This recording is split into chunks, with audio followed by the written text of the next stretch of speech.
Hi, I'm Richard Hartog, and this is the Better Beer Authority. We're still at Hardywood Park Craft Brewery, and right now we're with Patrick Murtaugh, president. Brewmaster and co-founder. Brewmaster and co-founder. Okay. Do you guys have a president? Yeah, Eric's the president. Yeah. Okay. Anyways, as you can see, we have a flight of beers in front of us, and we're also with Dave Martinez, part of our show. Hi, guys. If you want to take us through the lineup, that'd be great. Yeah. So the first beer up is our flagship beer. It's a Belgian blonde ale. It's 6.2% alcohol. You'll notice some of that classic tropical fruit flavor from that Belgian yeast strain that we use, and right up front. And then it gets a little bit of spice from the Saison hops, and then finishes really dry. So the intention for this one was to be a really sessionable Belgian blonde ale. And when we started up, we wanted to do we wanted to have a flagship beer that wasn't a pale ale or an IPA. We just saw a lot of those coming to the market, and we wanted to do something a little bit different that was just as approachable yet complex enough to the seasoned craft beer drinker. So we wanted to do Belgian blonde ale, but had a lot that were just a little cloyingly sweet, a little hard to have more than one of. So yeah, we dried this one out and raised the hop profile a little bit and just made it a little more drinkable. Awesome. I think this was the first Hardywood beer that I ever had, just a little more than a year ago. Cool. I drank it, like, this is kind of what I would, if somebody wanted a good representation of a Belgian ale, like Belgian blonde, you can't go wrong with this. Thank you. I'm actually with you there. That was actually the first Hardywood that I had as well. So cool. And this was before the distribution up in Northern Virginia as well, just on my way home from a trip. I can't remember where, but I stopped by a store, picked some up, and I really enjoyed it. So great, thank you. It's great. Awesome. This was it's in 12-ounce bottles now. It's in 12-ounce bottles. It was in bombers. Yeah, we started doing in 22-ounce bottles. When we first started, we had a very manual hand filler. Basically, you pull the lever down to pressurize and then fill it, and it would have been way too slow to fill 12-ounce bottles. So right. As soon as we got our rotary filler from Guy, we got it from Prospero up in New York, and it bottled a lot faster. So it can do about 3,000 bottles an hour at its top speed.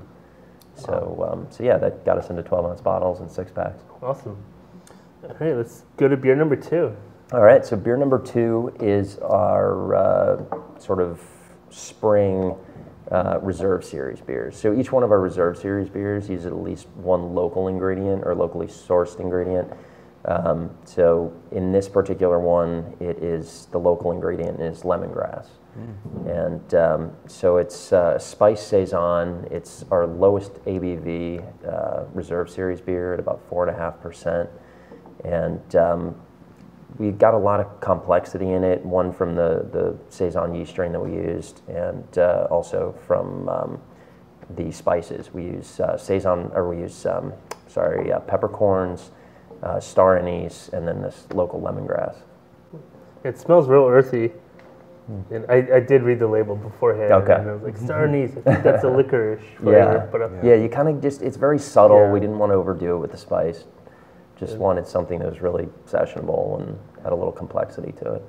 Well, I was going to say that was actually my concern as well, star anise. I'm not a big fan of it, but... I'm not either, yeah. Sometimes these spices they use in brewing translate totally differently. And while you might get a sense of that in the aroma, it all just kind of blends together with the other spices and creates a sort of symphony of flavor. They could tone down stronger flavors elsewhere sometimes. Sure. Sure.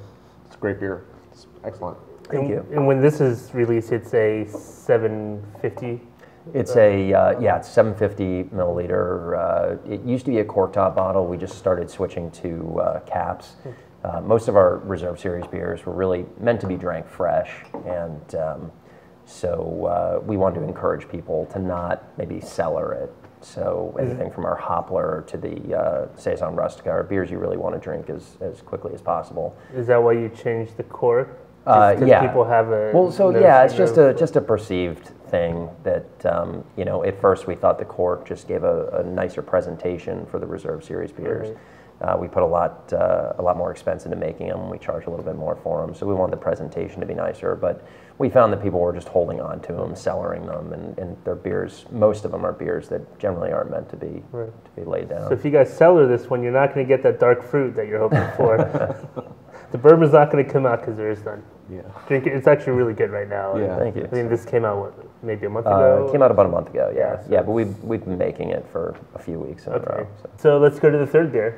All right, so the third beer is Hoppler. That's our sort of another spring release reserve series beer. So this one is an 8.5% Imperial IPA aged on toasted Virginia tulip poplar wood. So the local component is the toasted tulip poplar wood. So it just kind of rounds out the flavor a little bit.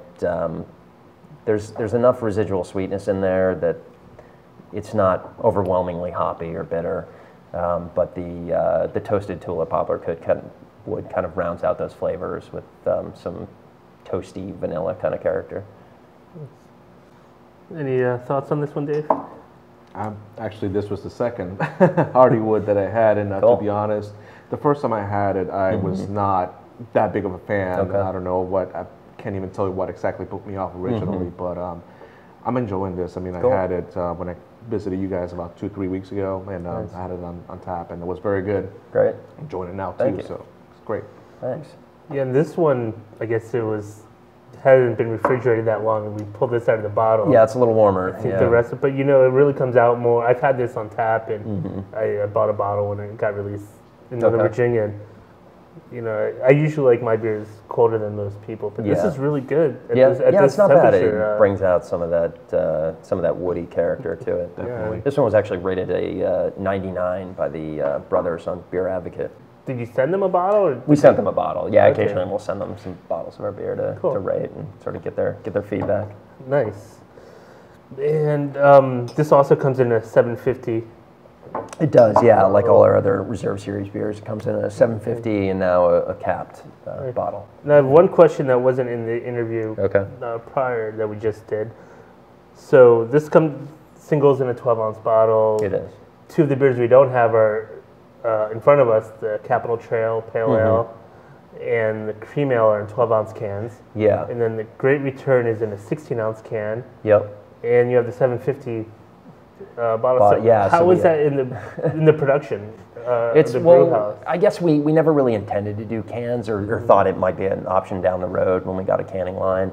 But then a little while after we started, a company called Old Dominion Mobile Canning started up, and basically they take a canning line and wheel it off the back of a box truck and into the brewery, and we hook up our equipment to it, and we're able to can beer that way. Yeah, I met those guys in Nashville last year, just sampling beers, and Cool. they're showing me all these comps. They help with the artwork, I think. Yeah. Yeah, you can. little bit. They will supply the cans, and we'll help you get some. If you want to do a shrink wrapped can, usually if you get a printed on can, you have to order a minimum of 100,000 of them. Right. So it's a big commitment. It is. But yeah, so we do 3 beers in cans. We do the Great Return, which is a fundraiser beer for the James River Association. $10 from every barrel sold goes to the JRA.